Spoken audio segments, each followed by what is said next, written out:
Never run out of battery again with the INIU portable charger, the slimmest 10,000 milliamp hour power bank that keeps your devices charged on the go.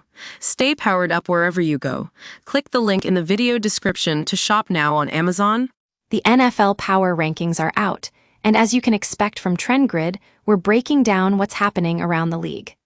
The Buffalo Bills are looking unstoppable at 4-0, but they couldn't be in a better position. No major injuries, no slow starts, just pure winning football. But here's the thing, they play in a ridiculously tough AFC. Getting that #1 seed would make all the difference, and is something the Bills have struggled with during Josh Allen's era. Now they've got 2 big games coming up against the Chiefs and Eagles. A lot can happen over a season, but 14 or 15 wins seems feasible. Cam Ward's post-game comments say it all frustration on the Saints, but at least there's some fight. The Titans are getting worse by the week, so head coach Brian Callahan might be an extreme long shot to survive this season. And speaking of struggling teams, the Jets had a bad loss in Miami and 13 penalties. That sloppiness is harder to excuse. Bryce Young's performance has been nothing short of impressive. He's erased the momentum from late last season and is on his way to another great season.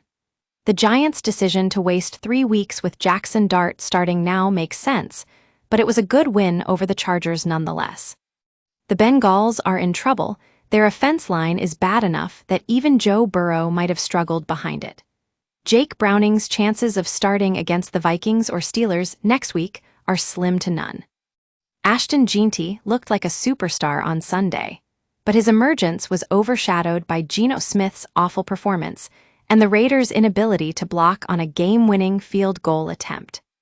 Home teams that get 40 points with no turnovers, that's a Super Bowl record the Cowboys are making history. Dak Prescott can't be blamed for this mess. He might have a Joe Burrow-esque season playing at an elite level on a non-playoff team. The Texans had an easy win, but it was more about rookie Woody Marks' emergence than anything else. He adds some much-needed juice to Houston's offense. The best thing to happen Sunday was the Patriots showing signs of improvement, which might be enough to make them a threat this season. Trevor Lawrence is not playing well, Brian Thomas Jr.'s yards are low, and Travis Hunter is still figuring out his role, but the Jaguars are 3-1 after a big win at San Francisco. Nick Benito is on fire, with 4 sacks in 4 games. That's one of the best edge rushers in the NFL.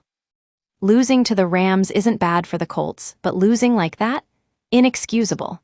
Adonai Mitchell's dropped pass and massive holding penalty were huge mistakes. The bigger news was getting back Tristan Wirfs and Chris Godwin Jr., though a trip to Seattle might be tough.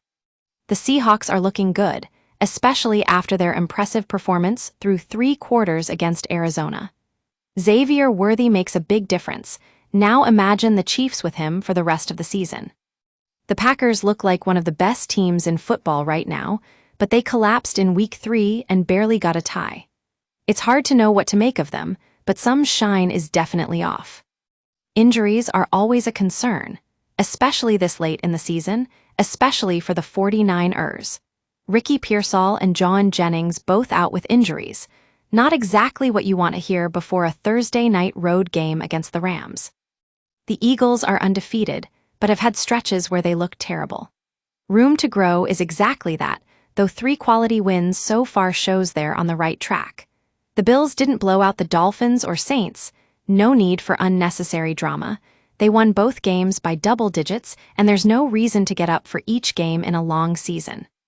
As always from TrendGrid, we'll be keeping an eye on all of these teams and more as the NFL season unfolds.